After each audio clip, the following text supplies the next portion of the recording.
water team. I am at the beach. It's like 6:30ish by now, and it is a travel day. We are heading down to Christchurch to compete in a handful of hours. I'm so excited. We've got Canterbury Champs down at Spencer Park, and it's just the open women, so my team going down, which will make life simpler but smaller. It'll be really weird not having the other two teams there, and I'm so excited, honestly. But I thought I'd bring you along for the travel day and kind of take you through what I do to look after my body, fuel my body, rest my body before competing, especially when there's a massive travel stint involved. So we have to drive 6 hours down to Christchurch, towing all our gear and everything like that. We're taking Red Bull, which is our like tried and true race engine that we ran last year, and we've got a prop that's had a little bit of work done on it, thanks to the legend Mark at Life Saving Equipment. And we are just doing our thing. But because it's a travel day, I'm down at the beach. I got all my workouts done early this week so I could come for a bit of a walk, and for me it's super duper important. I think it's good for anyone, like if you are traveling, to get a bit of movement in before you do, or like during if you can as well. But for me it's crazy important because I want to say 6 years ago, probably coming up on 7 years ago, I had something really scary happen to me, a bit of a medical event, and I'm very lucky to be alive. But it does mean that travel is a bit of a risk for me, in terms of there's just precautions I have to take so that I don't get very, very sick again. So one of them is lots of movement, because periods of like inactivity is kind of my worst nightmare, or my body's worst nightmare. And so also pop an aspirin to thin my blood.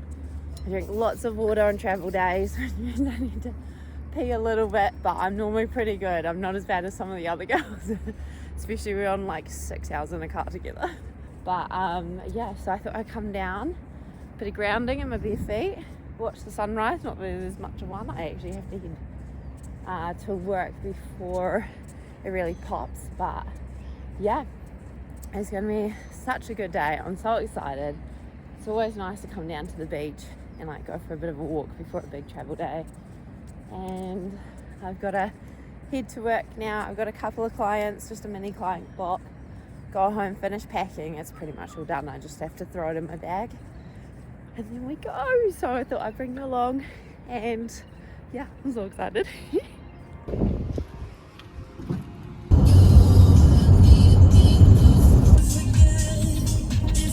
Look at these dead puppies.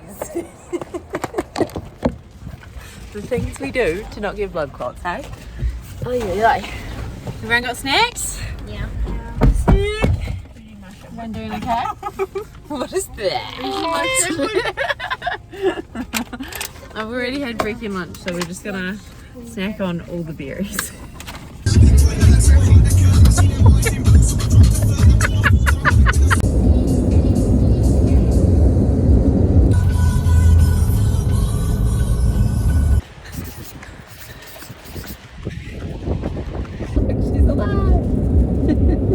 We love that. We made it to Christchurch and we are slightly delirious, and Court and I are about to hit the hay, and then we've got an early start in the morning, so we're gonna get some sleep, and I'll try to bring you along for some of it, but honestly who knows what we'll be able to film. But we're excited. It's gonna be good. Time for race 1, let's go.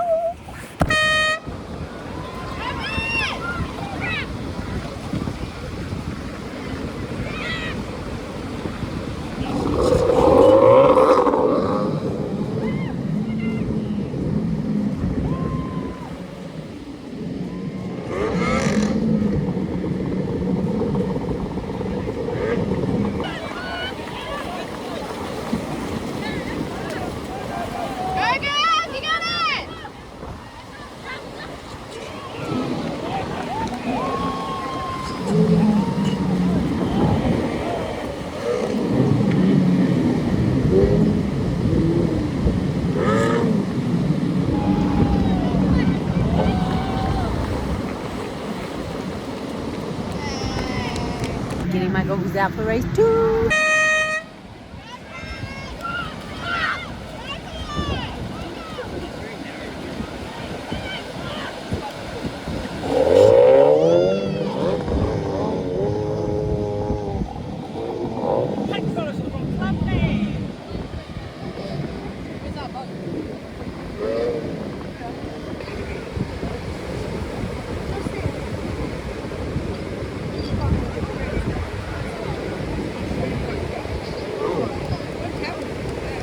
They lost a bird. Oh, I look like they fell out. Well, they don't get nicknamed for that because they're not opening up in the lanes. Yeah. But they're just going well.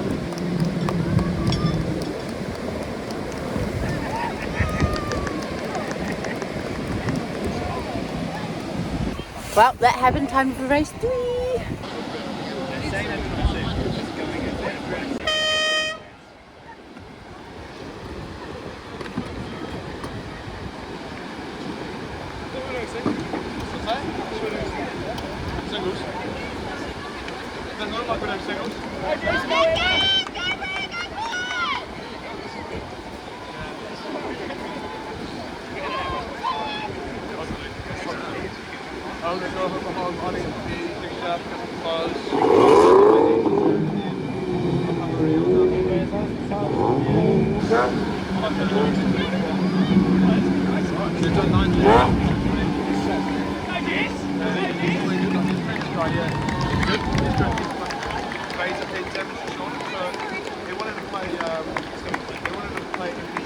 Race 4.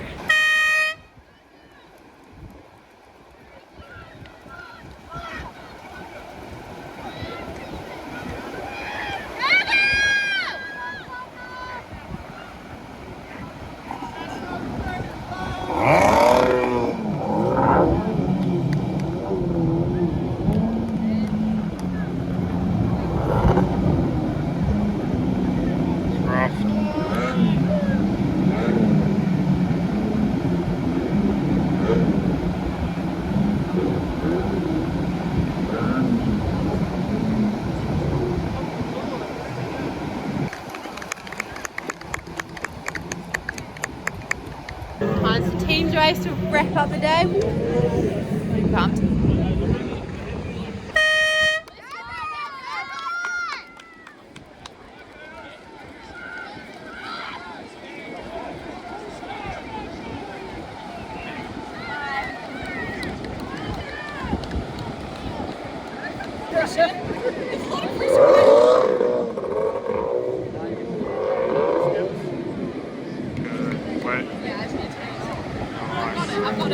I've got it.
Yeah, that was so funny.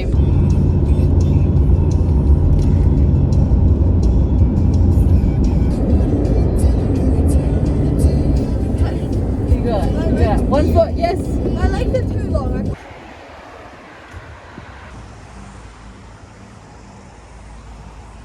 We made it. Just waiting for the girls' parents to come and pick them up, and then I get to drive home, debrief you guys, and have an early night, hopefully. Hello team, happy Sunday. Oh my goodness. I cannot tell you how good it was to sleep in my own bed last night. Right, I thought I would jump on here and give you a quick rundown. It's not going to be quick, there's a lot to talk about. basically, we're home early. So we were planning on staying, making it really cute, going to like the Christchurch hot pools last night and waking up really slow this morning, sleeping in, getting a coffee and going for like a little hot girl walk, either around like Sumner or Taylor's. But if I'm being completely honest, my driver Courtney and I are so exhausted at the moment. I have a lot going on, I guess, emotionally at the moment in my personal life, and I'm supporting some people going through some really hard things because of what's going on personally. I'm not sleeping as much as I should be, kind of distracting myself at night, which is not good, and I'm holding myself accountable right here, right now, so I get on top of it. And yeah, I'm in a calorie deficit, running a business, organizing and coaching multiple IRB teams, and trying to be an athlete myself, and I'm just not recovering very well at the moment, if I'm being completely blunt. And then my driver Courtney, who's an absolute legend, she, put simply, has been in the field for the last 3 weeks, putting in so much mahi, long, demanding days. She's barely been home to sleep in her own bed or spend time with her beautiful man. So we knew we wouldn't peak in this goal. We knew it going in, and we're like, look, we're here to do the reps. We need comp reps. It's really important. And when you're in a club like Nelson, you're kind of isolated away from everyone. You need to travel to do those reps, and travel takes a wee bit more out of you as well. Like we have to drive 6 hours down to Christchurch, and then compete, and then drive back. And we did that all in 33 hours. Like, what the actual hell? That's, yeah, driving, sleeping, eating, competing, driving back. Like, it's hectic, but it was so good. And yeah, there were so many great things from this trip, and some work-ons is an understatement. Canterbury Champs is always a mixed bag. You never know what you're going to get. Last year it got cancelled. Sometimes it fires, sometimes it doesn't. And I'll be honest, it was just cruddy. It was so cruddy. And yeah, that's the reality of the sport. Sometimes Mother Nature's on your side, sometimes she's not. And that's part of it. So we came away with 2 silvers and 2 bronzes, which sounds like a good result. And yeah, it's a hard one. It's such a hard one, because Court and I hold ourselves, we've got big long-term goals, and we hold ourselves to such a high standard, even when we're absolutely like got -10 in the tank, you know, going into it. So we're never really satisfied with our results. And this is no exception. Did like okay. It's a fickle sport. I've always said it. You have to have your athleticism on point. You have to have your motor and your prop and everything on point. And you need Mother Nature on your side. And there's always going to be some lanes that get a clear run out and some lanes that don't. And we didn't really get in any of those clear run lanes at all, bar one race, which I will talk about later. But I don't feel like we can just blame that. Like, I think we need to work on our wave work a wee bit more in terms of like maybe court speed, but definitely my positioning. It's not something we have a lot of exposure to at our local beach, which means we have to go and travel to different beaches to get it. And I think maybe we just need a bit more of that. That's the thing, we're so good at our skills, and then it's just we get mown down a wee bit. In the middle there, except for this one race. And oh my god, guys, it was the perfect race until it wasn't. It's so funny. So you will have seen a little bit. Again, I couldn't get any footage right up in the action of things. Just, again, we have to keep the arena clear. So if we're filming to look back at our videos and learn from them. Honestly, video analysis has been such a game changer in this sport for me. And we also use it as evidence. So like if someone say an official says we've done something incorrectly, we can go back and look at the tapes, and if we haven't, we can use it and present it as evidence that we haven't and we shouldn't be penalised. However, in this one we should have, and we were. So tube rescue, for those of you who don't know, is kind of the crewman's time to shine. The tube rescue race really highlights whether or not you're a good crewman, and basically it's so much fun. Guys, I'm going to give you a rundown of it. It's so cool. So you start off the line, you sprint down to your boat, you whip it around, you head on out to the first buoy line. Now at the first buoy line, you've got a coloured buoy, and you do a donut, like you do a 360 pretty much, a donut, whip around this buoy. While you're whipping around this buoy, you're getting ready, because the crewman dives off a moving boat, which is just so badass and so much fun, and can go well, or you can dive off in completely the wrong direction if you don't have your senses about you. And you've got this tube attached to you. So you've got this sash here that you've like whipped over you as you're going out over massive waves. And then you've got a long rope and then like a foam rescue tube. And then you sprint your guts out for 25 meters to our second buoy line. And when I say the water was just absolute crud, like it was heinous. And it was just throwing everyone around. Distance between the swells and the waves was so tiny, so you'd like barely catch a glimpse of that second buoy line where your patient is waiting. And I was breathing far too often, because every time I went to breathe and like sight my patient, I'd eat a wave and just like you're trying to inhale oxygen and you get water instead. It's not the best recipe for breathing. I swam so well considering the conditions were absolutely cruddy. I couldn't see anyone near me. Like, it was unreal. Anyway, got to the second buoy line, was doing my like lasso-y movement thing that we do to pull in the buoy so then we can hand the tube section to your patient, and did that. Managed to get the tube up the right way. My patient Peppy is phenomenal at this. She grabbed it and was like clipped in within a second or two, like just top tier. Like when I say we executed like next level. And then we sprint 25 meters back. So I'm towing her like a human in chop all the way back. The boat's there. You touch the boat and you comms really quickly, like you're just like, yep. And you grab a hold of the handle and you pull yourself in. And you basically have to do a muscle up with a life jacket on. And I've been working so hard on this because historically I haven't been the best.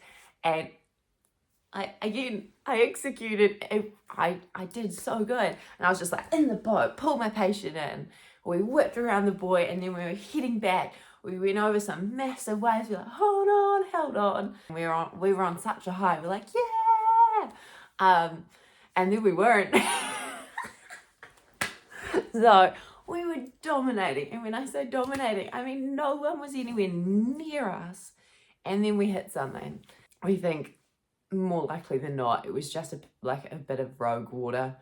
And basically it like kicked the tiller arm so hard and caught like, she's got nothing in the tank going into this comp, and now we're competing. Like, she couldn't control the tiller arm, and I apparently couldn't control myself staying in the boat. So not proud of that at all. But yeah, we were heading this way, and all of a sudden we'd done a 180. It was nuts. It was actually bonkers. I flew, okay? And my foot came out of the foot strap, my hand on the bow line came off. But one thing you got to know about me, I was the white knuckle kid when we were biscuiting, I was the white knuckle kid. And I was like, I'm going to hold on, you're not going to get me off. I'm so stubborn, so determined, you're not going to get me off. So you're holding on for dear life. And it didn't even matter. If the biscuit had flipped, I was underneath getting dragged along, holding on. And I'd have to tell myself to pry my fingers off to let go of this thing. I guess you need that context, because that's the kind of intensity with which I held the handle on the side with my right hand. And when I tell you I flew, I went whoosh, and I don't know how to describe the movement, but basically I like flipped outside of this boat and then was getting like pulled under the boat as we were moving. Thankfully Court had kind of like seen what's happening and was slowing it down. I mean, I'm a very hyper mobile person, and I've done a lot of work to make sure that when I get pulled aggressively into my end ranges, I can get myself out of them and I'm protected. And thankfully I did, because when I got like yanked, I managed to then somehow do like an externally rotated bicep curl and like pull myself to the edge of the pontoon, reach up, grab the rope, and then like try and pull myself in. And my patient, who's normally getting pulled in by me, was just like, bam, and like helped me get in. And we continued on. And like we knew we were DQ'd, but we hit the sand, Court sprinted up the beach, she raced across the finish line. And then we waited, and we waited, and we waited, and we waited. Everyone was still all the way back there. And so we could have been coming in at like half the speed and we would have been fine. Again, we hold ourselves to crazy high standards, and we did not meet them that day. We executed everything except the coming home part, which is meant to be the easiest part of the race. And I think that was a reflection on us just being where we were at coming into the comp. And Court just being like physically, mentally like tapped, me being mentally and emotionally tapped, and we just didn't execute the last part where it really counted. And so yeah, we got disqualified from that race. And fair enough, like again, I did not maintain 3 points of contact. I went for a little fly instead. And honestly, it's pretty funny, and I'm actually really happy with that race because of how we executed up until that point. But yeah, definitely not gonna let that happen again, am I? So yeah, that's kind of how things went. It was so special. My brother and his partner came and like supported us on the beach, and that was unreal. And again, we had the support of Eloise, our second patient, because she's only used for one race, and so she was really good. She was like a gopher running back and forward. Pippi did an excellent job. Court did a great job. Considering where she was at. I think I did it okay considering where I was at. And I wouldn't say I'm injured. I'm just a bit like muscles are sore as always from like, it's pretty much like quite similar to like the impact of a rugby tackle when you're driving that fast and like picking up patients, and it's a lot of like twisting, and so like muscles are feeling it today, but they're not like injured. They're just like, hey, we worked. And then my shoulder, I can just feel that it's been pulled, but it's feeling fine. It's just worked. And my wrist, which was the one thing I was worried about, is like a little bit swollen, but it's like the function is there. My movement is there. There's no pain there. It's just a bit swollen. So yeah, that is the rundown. That was a long rundown. If you're still watching this, bravo, that was ridiculous. But yeah, story time over, and I will see you guys in the next video. But thank you for coming along with me this weekend. Bye.